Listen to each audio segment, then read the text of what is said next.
주간 말씀은 구약성경 열왕기상 19장 9절로 14절 말씀입니다. 열왕기상 19장 9절로 14절 말씀을 받들어 읽을 때에 거룩하신 하나님의 음성을 들으시기를 간절히 기원합니다. 엘리야가 그곳 굴에 들어가 거기서 머물더니 여호와의 말씀이 그에게 임하여 이르시되 엘리야야 내가 어찌하여 여기 있느냐?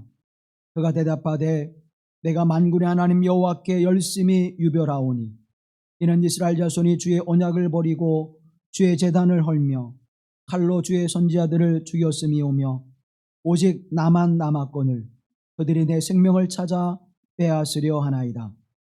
여호와께서 이르시되 너는 나가서 여호와 앞에서 산에 서라 하시더니 여호와께서 지나가시는데 여호와 앞에 크고 강한 바람이 산을 가르고 바위를 부수나 바람 가운데 여호와께서 계시지 아니하며 바람 후에 지진이 있으나 지진 가운데에도 여호와께서 계시지 아니하며 또 지진 후에 불이 있으나 불 가운데에도 여호와께서 계시지 아니하더니 불 후에 세미한 소리가 있는지라.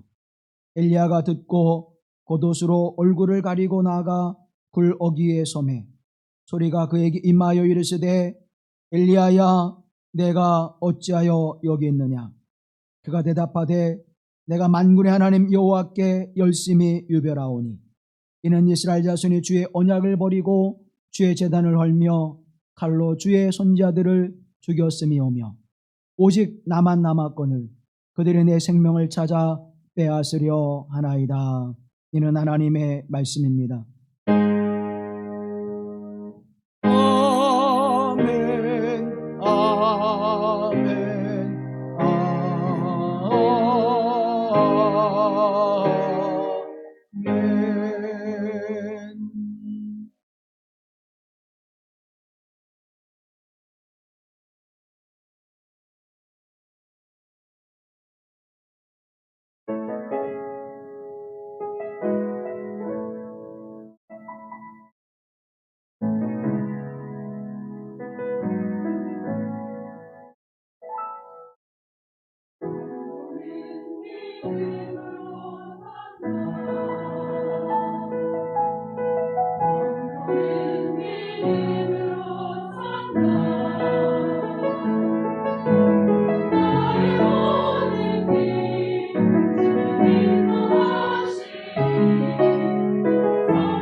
아멘. 우리 주 예수 그리스도의 은혜와 평강이 우리 가운데 함께 하시기를 간절히 기원합니다. 허우 아이홍이라고 하는 중국의 정치 철학자가 참 소중한 생명이라고 하는 철학책을 냈습니다. 이 책은 청소년과 일반인들이 쉽게 철학에 접할 수 있고 또 자신의 삶의 문제와 주어지는 일들을 사고할 수 있도록 아주 쉽고 간결하게 쓰여진 책입니다. 이 책 속에서 자신의 중학생 딸이 아버지에게 이렇게 묻습니다. 아버지, 인생은 왜 이렇게 심심하고 재미가 없지요? 라고 물으니까 이 아버지가 심심한 인생이 꼭 재미없는 것일까? 다시 한번 심심한 인생이 어떤 삶의 모습인가를 그 딸에게 가르쳐주고 있습니다. 이 허우 하이홍은 이렇게 이야기합니다. 아이야, 인생은 그렇게 심심한 것이 아니고 그렇게 심심한 인생이 굉장히 좋은 것이야. 사람들은 흔히 롤러코스터와 같이 극적이고 흥미진진한 인생을 원하는데 그건 좋지 않단다. 심심하게 무료해야만 인생의 진실을 찬찬히 살펴볼 수 있고 사람은 누구나 그렇게 심심한 시간을 보내다가 인생을 마치는 것이거든. 심심한 인생의 시간이 사실은 굉장히 축복된 시간이란다 라고 이렇게 그의 딸에게 전해줍니다. 여러분의 생각은 어떻습니까? 내 인생은 왜 이렇게 볼품이 없을까? 내 인생은 왜 이렇게 소심할까? 내 인생의 모습은 왜 이렇게 무덤덤한 인생을 살아갈까? 많은 사람들은 그렇게 스스로의 인생을 생각하고 또 살아가고 있습니다. 특히 현대 문명이라고 하는 사회 속에서는 자신을 드러내야만 되는 사회 속에 우리는 살아가고 있습니다. 내가 원하지 않아도 수없는 소음 속에 살아가고 또 흥미와 쾌락이 없이는 즐거움이 없이는 그 무엇도 우리가 관심을 갖기에 어려운 그러한 사회 속에 살아가고 있습니다. 시끄럽고 활기차고 무엇인가 독특하게 드러나야만 그것이 화려한 인생이고 또 그것이 잘 사는 인생이라고 여겨지기까지 하는 삶을 우리는 살아가고 있습니다. 그래서 현대 문명의 부정적인 그 모습은 매우 거칠고 매우 가볍다고 하는 사실입니다. 한 철학자는 존재의 가벼움마저 우리의 인생에 깊이 깃들고 있다고 탄식하고 있습니다. 끊임없이 떠들어대고 끊임없이 호들갑을 떨며 자신의 존재를 드러내야만 마치 자신의 인생이 성공한 인생처럼 살아가게 되어지는 그러한 시대를 우리는 살아가고 있습니다. 문제는 이러한 삶 속에서 삶의 진실이 묻혀지고 있다는 사실입니다. 스스로 자기의 정체성을 잃어버린 채 방황하며 살아가고 있다는 것입니다. 우리는 때때로 심심하고 무료한 시간, 외롭고 고독한 시간을 보낼 때 인생의 참된 진리를 그리고 나를 향한 진실한 모습을 바라보고 찾게 되어진다고 하는 사실입니다. 그래서 우리는 때때로 혼자 있기 위해서, 혼자의 시간을 갖기 위해서 산으로, 들로, 바다로 우리가 떠나는 이유도 바로 거기에 있는 것이지요. 혼자 있음, 고독함, 외로움이라고 하는 것은 결코 우리에게 부정적이고 또 우리의 삶에 무미건조한 것이 아니라 오히려 그것으로 우리의 삶이 더 풍성해질 수 있다고 하는 사실을 우리는 놓치고 있다고 하는 사실입니다. 오늘 우리는 그렇게 외롭고 고독한 모습 속에서 하나님 앞에 내 생명을 거둬가 주십시오라고 부르짖는 이스라엘의 위대한 선지자 엘리야를 만나게 되어집니다. 엘리야가 바알 선자들과 대적하여서 갈멜산에서 이제 서로 영적 대결을 거두고 거기에서 승리를 하게 되어지지요. 갈멜산에서의 그 대결을 이루 말할 수 없는 감동과 감격을 가져다 준 사건입니다. 그런데 그 승리의 기쁨을 맛보고 채 하루가 지나기도 전에 엘리야는 하나님 앞에 이렇게 부르짖습니다. 4절 말씀에 보면 자기 자신은 광야로 들어가 하룻길쯤 가서 한 로뎀 나무 아래에 앉아서 자기가 죽기를 원하여 이르되 여호와여 넉넉하오니 지금 내 생명을 거두시옵소서. 내 생명을 거두시옵소서. 아니, 바알 사제들을 하나님의 권능과 능력을 나타냄으로 말미암아 이겼던 승리했던 엘리야 선지자가 하나님 앞에 내 생명을 거두어가 주십시오 라고 기도하는 이유는 뭘까? 그 승리의 역사가 6개월 된 것도 아니고 1년 된 것도 아니고 하루쯤 지난 일 후에 이와 같은 일이 일어나고 있는 것입니다. 우리는 이렇게 생각하지요. 야, 그 위대한 선지자 엘리야가 그 영적 싸움을 싸우느라고 영적으로 소진되어서 그가 영적 침체를 가져오고 있지 않은가? 영적으로 탈진된 상태에 있어서 하나님 앞에 그렇게 말씀드린 것이 아닐까? 우리는 그렇게 생각을 합니다. 그렇게 우리가 생각한다고 할지라도 하나님 앞에 내 생명을 거두어가 주십시오 라고 말한다면 이건 굉장히 불경스러운 일입니다. 믿음 없는 우리는 가끔 그렇게 말할 수 있지만 이 위대한 선지자 메시아가 오시면 엘리야처럼 모세처럼 올 것이라고 그렇게 고백하는 그 위대한 선지자 엘리야가, 능력의 선지자, 영광의 선지자로 불리는 엘리야가 내 생명을 거두어가 주십시오라고 하나님 앞에 기도한다고 하는 것은 너무나 믿음 없는 불경스러운 일이 아닐까. 그것도 바알 세대들과 싸워 승리한 채 하루도 지나기 전에 이와 같은 일들이 이루어지는 까닭은 무엇일까? 너무 큰 일을 감당해서 영적으로 탈진한 거야 라고 우리가 그렇게 긍정적으로 생각해 보게 되는데, 성경은 어디에서도 그러한 뉘앙스나 이야기를 전해주고 있지 않다는 것입니다. 성경을 조금 더 유심히 보게 되어지면 그가 탈진한 이유보다는 더 중요한 이유가 있음을 우리에게 말씀해주고 있습니다.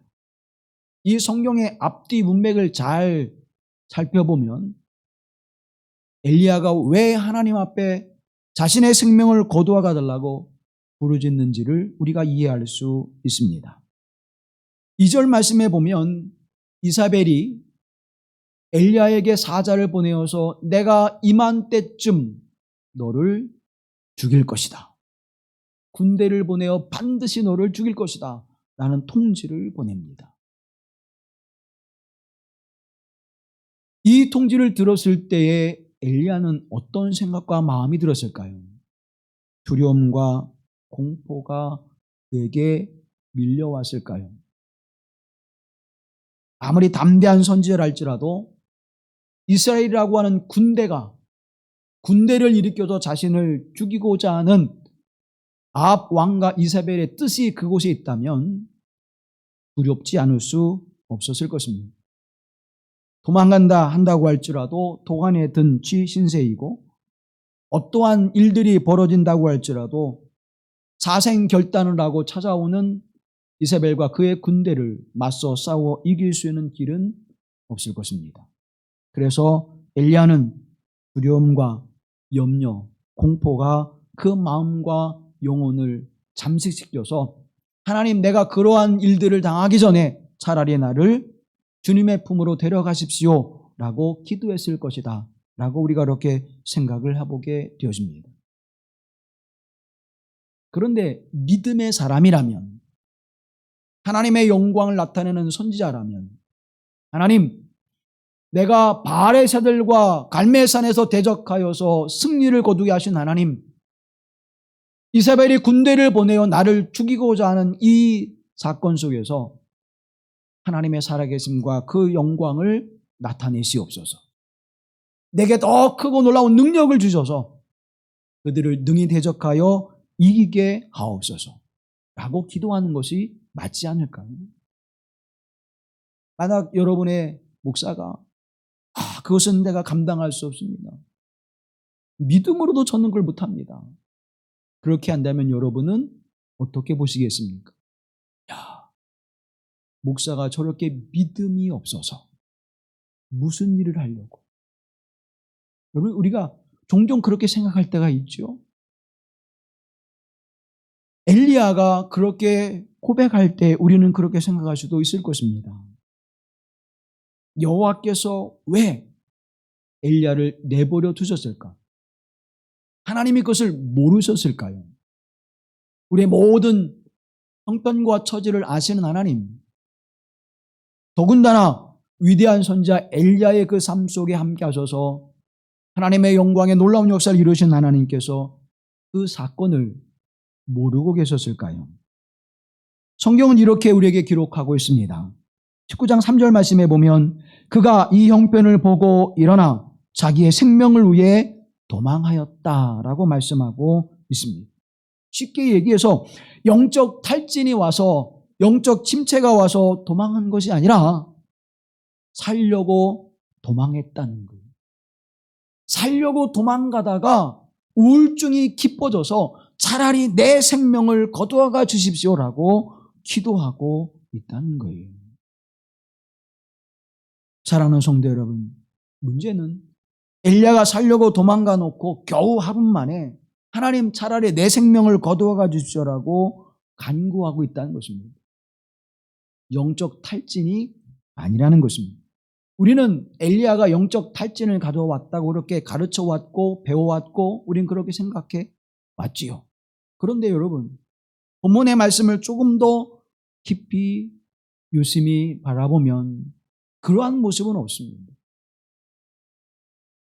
살려고 도망갔고 도망을 가다가 그 깊은 우울의 마음이 그로 말미암아 하나님 앞에 내 생명을 거두어가 주십시오라고 부르짖게 된다고 하는 사실입니다. 그런데 왜 그런 우울증에, 그런 깊은 절망감에, 그 깊은 영적 침체에 엘리야가 들어가게 됐을까요? 하나님께서 로뎀나무에 있는 엘리야에게 하나님의 사자를 보내어 먹을 것과 마실 것을 주시고 그를 어루만지셔서 사흘을 달려가게 하십니다. 하나님이 모든 걸 아셨다는 거예요. 하나님이 함께 하셨다는 거예요. 그럼에도 불구하고 엘리야는 하나님 앞에 내 생명을 거두어가 주십시오라고 기도하고 있었습니다. 그 이유가 뭘까? 그토록 위대한 선지자 엘리야가 하나님 앞에 그와 같은 기도를 드리는 이유가 무엇일까? 4절 말씀에 보면 그 단초를 우리가 얻게 됩니다.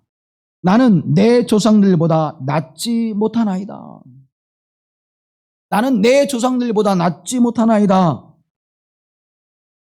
이것은 무슨 이야기일까요? 이세벨이 군대를 보내어 그를 죽이고자 할 때에 하나님, 내게 능력을 더하여 주셔서 이제 내가 모세와 같이, 여호와와 같이, 아브라함과 같이 믿음의 장부가 되어지게 하시고 제국을 다스리는 애굽의 왕 앞에서 하나님의 말씀을 담대히 선포하며 이스라엘 백성들을 이끌어내었던 위대한 선지자 모세, 그 이스라엘 백성들을 이끌고 가나안을 정복했었던 여호수아와 같이 내게도 그 큰 승리의 기쁨과 능력을 주십시오. 그러면 이세벨의 군대를 물리치고 하나님의 살아계심을 내가 온 땅에 드러내지 않겠습니까? 이게 누구의 마음일까요? 이게 엘리야의 마음입니다. 그런데 하나님은 그에게 찾아오셔서 먹을 것과 마실 것을 주시면서도 아무런 말씀하지 않았습니다. 사흘을 달려가는 순간에도 하나님은 아무런 말씀하지 않았습니다. 동굴에 들어가 숨어 있을 때에도 하나님은 아무런 말씀하시지 않았습니다. 사랑하는 성도 여러분, 이 엘리야가 도피처로 찾은 것은 동굴 속이었습니다. 자신의 생명을 보존하기 위하여 그곳에 들어간 엘리야는 결국 죽음이라고 하는 실존에 맞닥뜨리게 되어집니다. 그때 여호와 하나님은 이렇게 말씀합니다. 내가 어찌하여 여기에 있느냐. 지금 엘리야가 있어야 될 곳은 동굴 속 숨어있는 그 자리가 아니라 다른 곳이라는 것이죠. 내가 어찌하여 여기에 있느냐라고 말씀을 하니까 엘리야는 그 거룩하신 하나님 앞에 어떤 대답을 드리고 있습니까? 그는 이렇게 2번씩이나 대답합니다. 우리 10절 말씀 다 같이 함께 하겠습니다.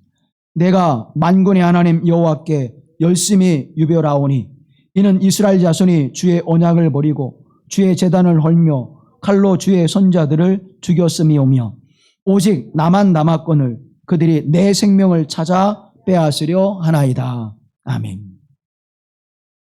만군의 여호와 하나님, 내 열심이, 내 열정이 이스라엘에 있는 그 누구보다도 더 큽니다. 이스라엘 백성들은 주의 언약을 버렸고 하나님의 거룩한 제단을 헐고 하나님을 섬기는 선지자들과 제장들을 죽였습니다. 이제는 이 땅에 하나님을 섬기는 오직 유일한 한 사람으로 내가 남아 있습니다. 그런데 그들이 내 생명을 지금 빼앗으려고 합니다.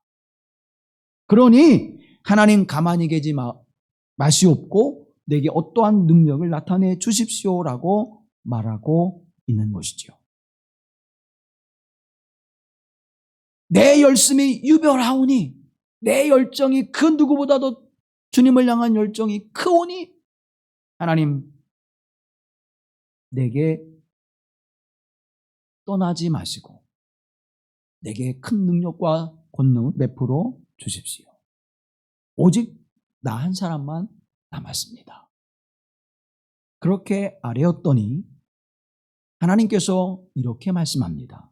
11절로 12절 말씀에 보면 여호와께서 이르시되 너는 나아가서 여호와 앞에서 산에 서라 하시더니 여호와께서 지나가시는데 여호와 앞에 크고 강한 바람이 산을 가르고 바위를 부수나 바람 가운데 여호와께서 계시지 아니하며 바람 후에 지진이 있으나 지진 가운데에도 여호와께서 계시지 아니하며 또 지진 후에 불이 있으나 불 가운데에도 여호와께서 계시지 아니하더니 바람과 지진과 불이 임하여 놀라운 광경을 일어나는 그 사건 속에서도 하나님은 계시지 아니하셨다는 거예요.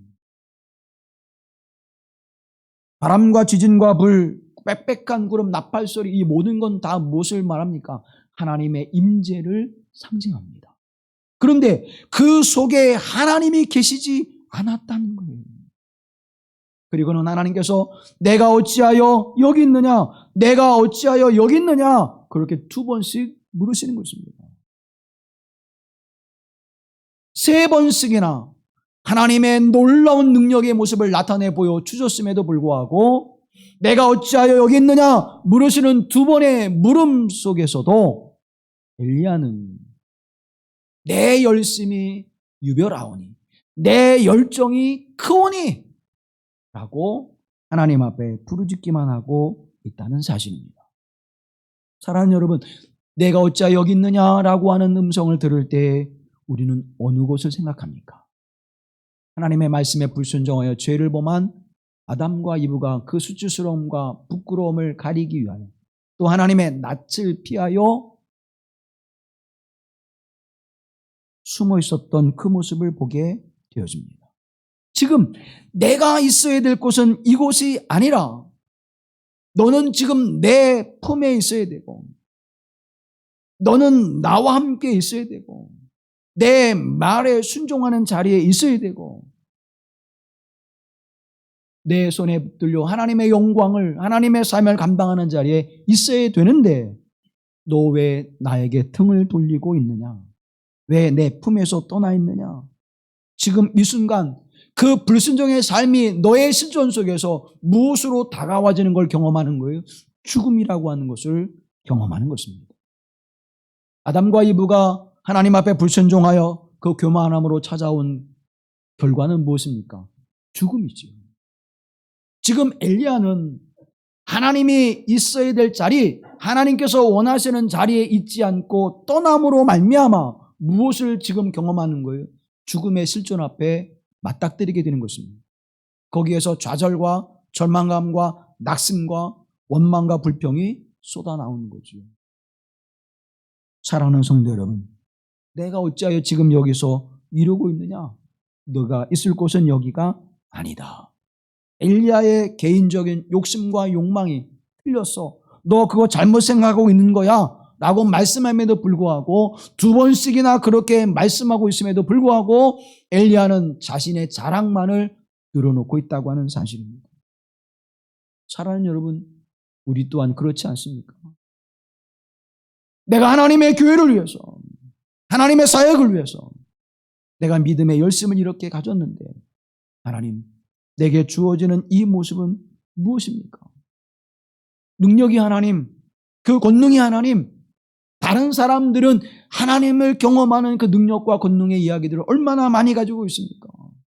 내게도 그러한 은혜를 베풀어 주세요. 내게도 그런 위대한 간증거리가 있게 해주세요. 내게도 하나님을 만나는 이 놀라운 사건의 이야기가 내게도 있게 해주세요. 사랑하는 성도 여러분, 그것이 무엇 때문에 내게 주어지는 사건인지 우리는 알지 못하고, 그죠? 그 귀하고 놀라운 사건, 위대한 신앙의 사건처럼 보여지는 것들을 우리는 바라보면서 그것을 소망하고 있지는 않습니까? 내 소명과 사역을 다시 확인할 필요가 있다. 내 권능을 얻으려는 이유, 그 능력을 가지려고 하는 그 이유가 어디에 있는지 너는 알아야 한다 말씀하는 것입니다. 내가 너를 선지자로 세웠을 때 너를 부르고 택하여 세운 그 모습을 통하여 너를 종으로 삼기 위하여 훈련했던 그 순간 너는 무엇을 향하여 달려가는지를 알아야 한다는 것입니다. 나는 너를, 내가 이 땅에 나기도 전에 너를 알았고 너를 부르고 너를 선택하여서 내 종이 되게 하였는데, 나는 한 번도 너를 떠난 적이 없는데 너는 내가 떠났다고 그렇게 낙심하고 절망했느냐? 너는 내 품을 떠나고 쉬지 말고 기도하며 하나님의 뜻이 무엇인지를 분별하며 그 하나님의 뜻을 순종하며 믿음으로 살아가야 될 자인데도 불구하고 너는 그것을 잊고 있지 않았니? 오늘 주님은 우리에게 그렇게 말씀하고 있는 것입니다. 내가 너를 떠난 것이 아니라 내가 내 욕심을 따라 내 뜻과 의지를 따라 나를 떠나버렸으니 너에게 주어지는 그 열매는 죽음의 실존 앞에 부딪혀 낙심과 절망과 원망밖에 남지 않을 수밖에 없겠니? 하고 말씀하고 있는 것입니다. 그럼에도 불구하고 엘리야는 그것을 깨닫지 못했지요. 깨닫지 못하니까 하나님이 이렇게 말씀합니다. 내가 바알에게 무릎 꿇지 않는 사람 7천을 남겨두었느니라. 오직 나 하나밖에 없습니다. 하나님을 향한 열심과 열정을 가진 사람은 오직 나 하나밖에 없습니다라고 말하는 엘리야에게 무슨 얘기야? 바알에게 무릎을 꿇지 아니한 7천 명을 남겨뒀다는 것입니다. 7은 완전수지요. 그리고 10은 충만수입니다. 그것이 3번이에요. 그 충만함이 완전히 채워진 것 곱하기 또 완전, 그러니까 이루 말할 수 없는, 헤아릴 수 없다는 거예요. 야, 무슨 얘기야? 나를 향하여 믿음을 가지고 내 사역을 감당하기 위하여 오늘도 헌신하며 충성하는 자들이 무수히 많은데 왜 너 혼자만 있다고 생각해? 그것 교만이야. 그거 잘못된 생각이야. 사랑하는 여러분, 엘리야에게 이렇게 말하고 있는 것입니다. 오늘 우리의 삶 속에서 그와 같은 것들을 우리는 경험하고 있지 않습니까? 내가 마치 재능이 있어서, 내가 마치 능력이 있어서, 내가 주어진 그 무엇이 있어서 하나님의 거룩한 사역에 쓰임받는 것처럼 우리는 그렇게 착각하며 살아가고 있지는 않습니까? 하나님이 주시지 않으면 그 무엇도 우리는 행할 수 없는 존재임에도 불구하고 마치 내가 하나님의 일을 해드리는 것처럼 그렇게 생각하며 살아가고 있지는 않습니까? 엘리야처럼. 그래서 하나님, 이사벨의 군대 두렵지 않습니다. 하나님이 내게 능력 주시면 능히 그들을 물리칠 수 있습니다. 그런데 왜 하나님 아무 말씀 하고 계시지 않습니까? 나를 떠난 것입니까? 나를 한 번 쓰고 이렇게 버리신 것입니까? 사랑하는 성도 여러분, 우리도 그렇게 하나님 앞에 부르짖으며 죽음의 현실을 맞닥뜨리고 있지는 않은지요. 우울함이, 절망감이, 좌절감이, 답답함이 우리에게 밀려 들어올 때에 그것이 무엇으로부터 기인되어지는지를 우리는 분명하고도 명백하게 바라볼 수 있어야 할 것입니다. 그리고는 엘리야에게 너는 가서 에후와 엘리사를 불러서 그에게 기름을 부으라. 그리고 하나님의 사명을 감당하라고 말씀하고 있습니다. 아직 하나님의 일을 위해서, 하나님의 사역을 위해서 해야 할 일이 있는데 너는 그것은 하지 않고 내 영광을 드러내는 일, 너는 왜 그것을 위해서 그렇게 몸달아 하고 있니? 라고 말씀하고 있는 것입니다. 바람 가운데도, 지진 가운데도, 불 가운데도 하나님은 계시지 아니하더라. 엄청난 능력이 하나님, 그 권능이 하나님이 나의 하나님 되시지만 그 하나님은 그와 같은 일을 이루시는 하나님인 동시에 또한 하나님은 부드럽고 조용한 목소리로 세미한 음성으로 우리에게 찾아와 말씀하시는 하나님 되심을 깨닫게 되길 주님의 이름으로 간절히 기원합니다. 엄청난 역사 속에 하나님의 능력 속에 하나님의 일을 행하시는 하나님이시지만 때때로는 고요하고 부드러운 일을 통하여 선한 일을 이루시는 하나님이십니다. 큰 광풍이 많은 에너지를 발생하기도 하지만 때때로는 잔잔한 바람이 우리를 행복하게 만든다고 하는 사실을 잊지 마십시오. 예수님은 우리에게 말씀합니다. 그래서 믿음의 길이라고 하는 것은 혼자 외롭게 그렇게 가는 길이야. 고독함 속에 가는 길이야. 예수님은 제자들에게 이렇게 말씀합니다. 마태복음 7장 이하에 보면 좁은 문으로 들어가라. 멸망으로 인도하는 문은 크고 그 길이 넓어 그리로 들어가는 자가 많고 생명으로 인도하는 문은 좁고 길이 협착하여 찾는 자가 적음이라. 좁은 길로 가라는 거예요. 생명과 죽음의 두 길은 출발선상부터 다르다는 것입니다. 과정도 다르고 그 결론도 다릅니다. 사랑하는 성도 여러분, 저와 여러분은 예수 그리스도로 말미암아 생명의 길을, 하늘길을 걸어가는 하나님의 사람으로 부르심을 받은 줄로 믿습니다. 그 길은 좁은 길이라고 말씀합니다. 영광을 드러내고 바람의 광풍을 일어서 에너지를 통하여 사람들을 두렵게 만들고 지진의 공포 속에서 사람들을 떨게 만들고 불을 일으켜 사람들에게 위협이 되어지는 엄청난 사건의 그 일을 통해서 많이 살아가는 존재가 아니라 그래서 많은 사람들이 그 모습을 바라보며 영화로운 자리에 이르는 길이 하나님의 길이 아니라 때때로는 아무도 알아주지 않고 외롭고 고독하면서 쓸쓸한 길을 걸어가는 좁은 길, 그 길이 하나님으로부터 부르심을 받은 세상 속에서 택가심을 받고 불러냄을 받은 하나님의 사람들의 모습임을 예수님께서도 우리에게 말씀해 주고 있는 것입니다. 저와 여러분은 누구입니까? 저와 여러분 세상에서 불러냄을 받은 자들이에요. 세상은 자기를 드러냅니다. 세상은 자기를 자랑합니다. 세상은 자기가 모든 것의 주인공 되기를 원합니다. 세상은 자기가 영광을 받아야 돼요. 그런데 그 세상으로 다시 돌아가려고 하고 있습니까? 믿음의 사람들은 세상 속에서 불러냄을 받은 하나님의 거룩한 사람들이 빛과 의와 생명의 나라, 하나님의 나라로 부름을 받은 하나님의 사람들입니다. 그래서 그 길은 좁고 협착한 길이 될 수밖에 없습니다. 오직 믿음의 사람들은 하나님의 말씀을 따라 순종하며 그 말씀으로 살아가는 사람들임을 성경은 우리에게 증언해 주고 있고, 그들을 믿음의 사람이라고 하나님께서는 그들을 칭찬해 주고 계시다고 하는 사실을 기억하십시오.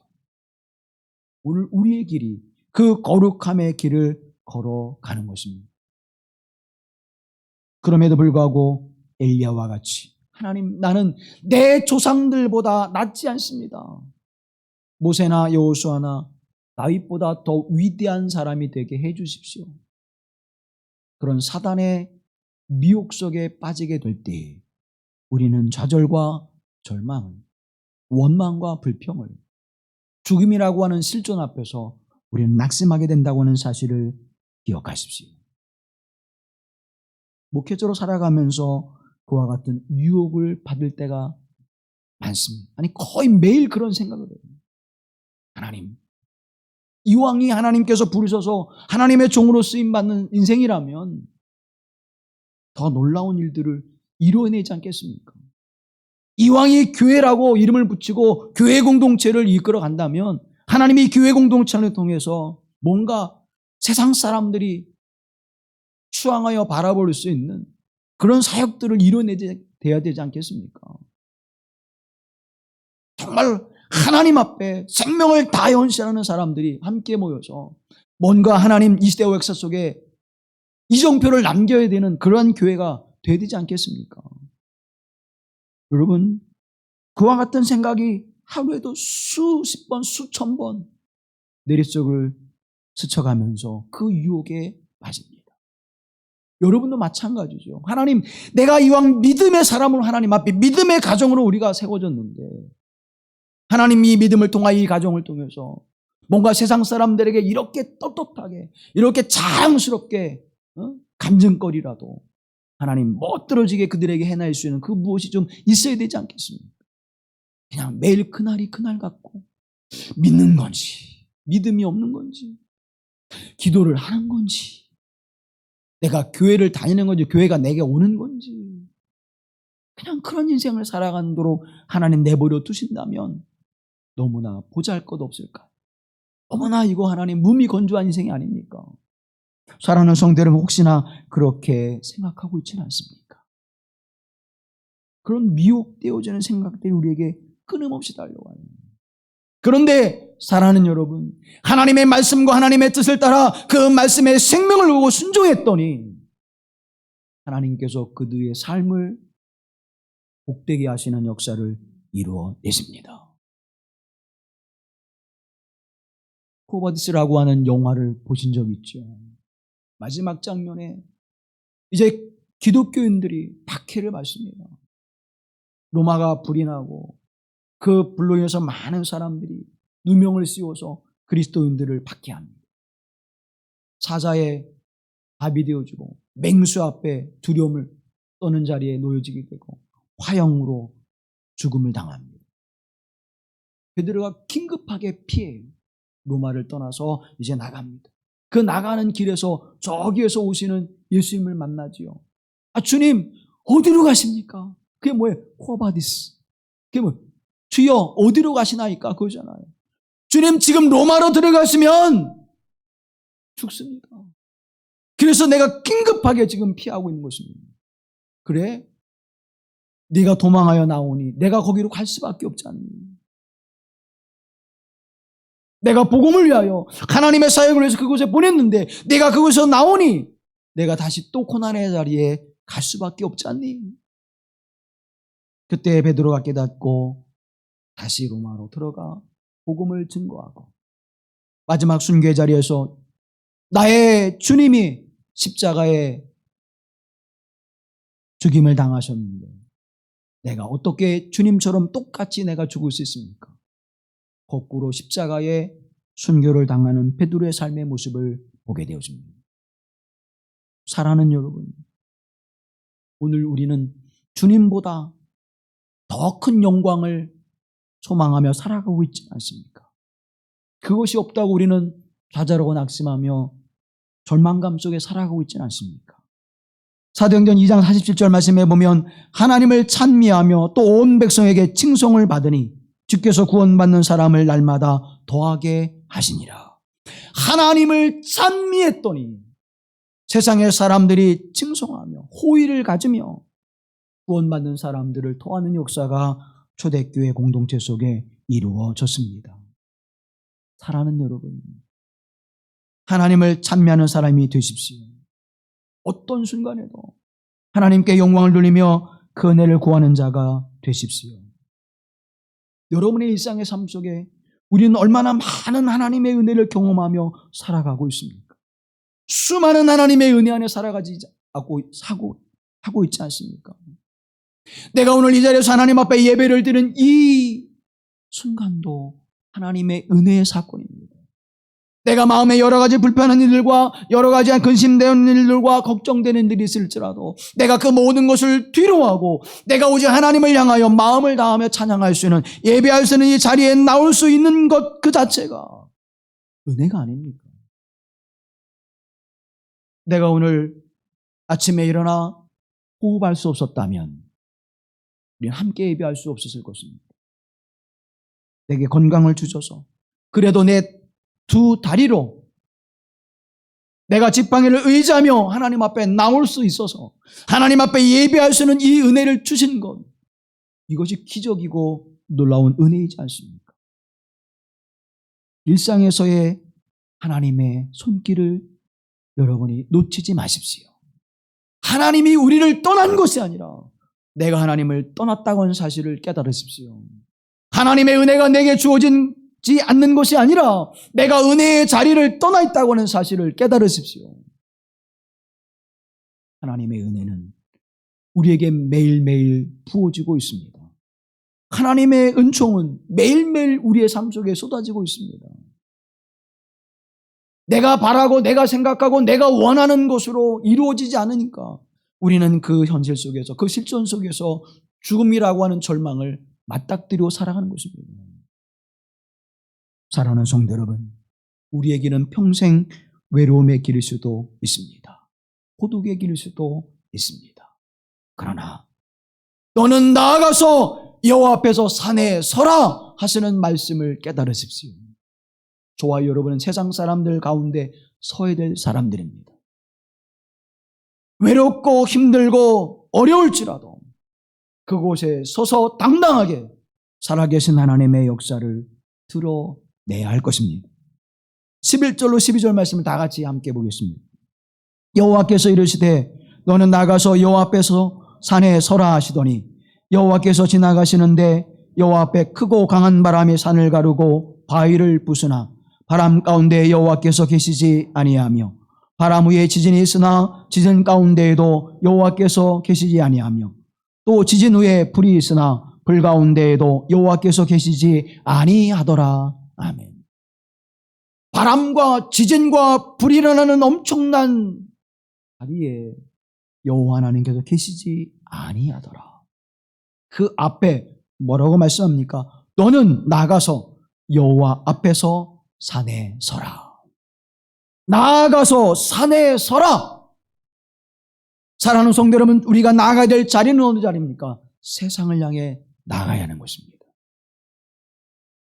하나님은 아브라함에게 너 너의 고향 친척과 아버지 집을 떠나 내가 내게 보여줄 땅으로 가라 할 때 그가 나가니 하나님의 놀라운 역사를 경험하게 되어지는 것입니다. 예수님의 제자들에게, 베드로와 안드레에게 너는 나를 따르라, 세간에 앉았던 마태에게 너는 나를 따르라 말씀에 순종할 때에 그 말씀에 순종하는 그 삶을 통하여 하나님은 놀라운 역사를 예수 그리스도와 함께 행할 수 있도록 그들에게 은총의 시간을 베풀어 주셨습니다. 엘리야는 참으로 위대한 선지자였습니다. 그러나 자신의 기대와 상황 속에서 그것이 이루어지지 않자 절망하며 낙심하며 자포자기하는 영적 침체에 빠지고 말았습니다. 때때로 우리도 그러한 상황을 경험하게 되고 우리는 그러한 상황 속에 놓여지게 될 것입니다. 그때마다 여호와 앞에 산에 서라고 하는 말씀을 붙드십시오. 천지가 뒤흔들리는 역사가 나타나지 않을지라도 하나님은 우리와 함께 하심을 믿으십시오. 하나님은 우리와 동행하심을 믿으십시오. 부드러운 소리, 조용한 음성으로 우리에게 말씀하시는 너는 어찌하여 여기에 있느냐 하시는 음성을 들으시고 하나님께서 우리의 정체성을 일깨워 주실 때 그것을 바로 깨닫고 내가 가야 될 길은 십자가의 길이요. 내가 가야 될 길은 주님께서 걸어가신 하늘길임을 깨닫고 외롭고 힘들고 쓸쓸할지라도 나와 동행하시는 하나님과 함께 이 거룩한 길을 걸어갈 수 있게 되기를 주님의 이름으로 간절히 기원합니다. 너는 여호와 앞에서 산에 서라 말씀합니다. 왜 서라고 말씀할까요? 내가 있어야 될 자리에 서라는 거예요. 우리가 있어야 될 자리가 어디입니까? 시편 1편에 보면 악인의 꾀를 쫓지 아니하며 죄인의 길에 서지 아니하며 오만한 자리를 거부하고 오직 여호와의 율법을 취하러 묵상하는 자리가 저와 여러분의 자리인 줄로 믿습니다. 묵상한다고 하는 것은 뭐예요? 하나님의 말씀에 순종하기 위하여 기도하는 자리입니다. 하나님의 말씀에 순종하기 위하여 나를 내려놓는 자리입니다. 하나님의 말씀에 순종하기 위하여 내 뜻을 하나님의 뜻으로 바꾸는 자리가 하나님의 말씀 앞에 묵상하는 자리인 줄로 믿습니다. 그래서 하나님의 사람들은 하나님 앞에 서야 하는 것입니다. 무엇이 여러분의 마음을 힘들게 하고 있습니까? 무엇이 여러분의 영을 침체하게 만들고 있습니까? 무엇이 여러분의 삶을 탈진하게 만들고 있습니까? 그때 사랑하는 여러분, 하나님 앞에 서십시오. 호람되어 하나님 앞에 서면 하나님께서 우리를 향하여 우리가 살아가야 될 길을 보여주시고 우리가 서야 될 자리를 보여주시고 우리가 어떤 삶을 살아야 될지를 깨닫게 하시는 하나님의 은혜가 함께할 줄로 믿습니다.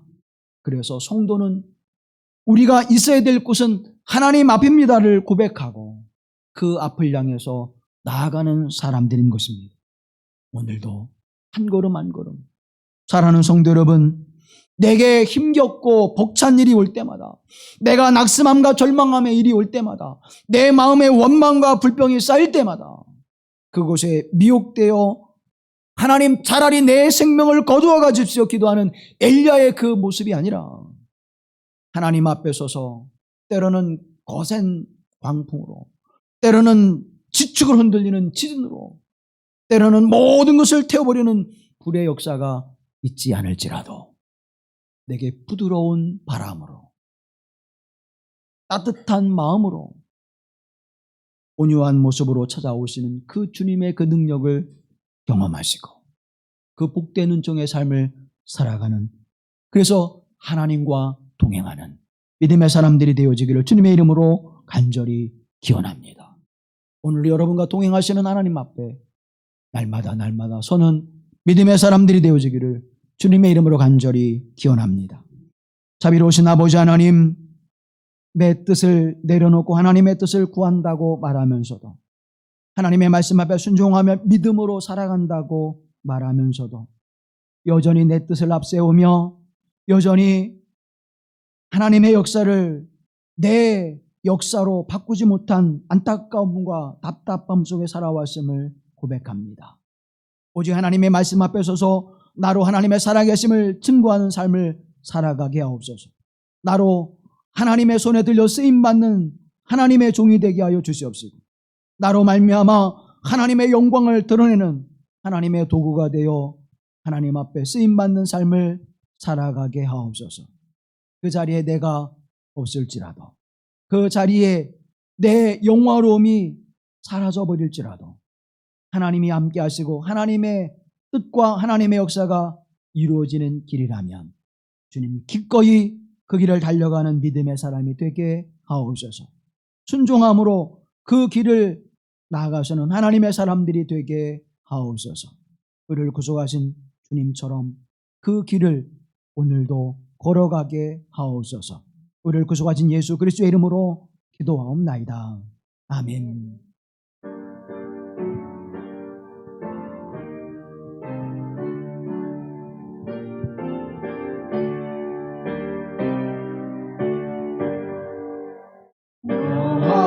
하나님께 이끌리어 일평생 주만 바라면 어려울 때 힘주시고 언제나 지켜주시리. 주 크신 사랑 믿는 자 그 반석 위에 서리라. 너 설리리라 가가두고 이 밤중 기다리면서 그 은혜로신 주의 뜻과 사랑에 만족하여라. 우리를 불러주신 주 마음의 소원하신다. 주 찬양하고 기도하며 내 몸을 힘써 다하라. 주 약속하신 모든 은혜 내게서 이루어지리라. 잠들고 의지하는 자 주께서 기억하. 너서 하나님께 이끌리어 하나님께 이끌리어 일평생 주만 바라며 어려울 때 힘주시고 언제나 지켜주시리. 주 크신 사랑 믿는 자 그 반석 위에서 다시 한번 너 하나님께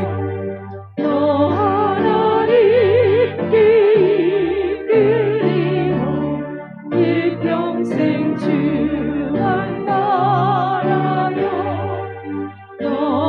어려울 때 힘드시고 언제나 지켜주시리.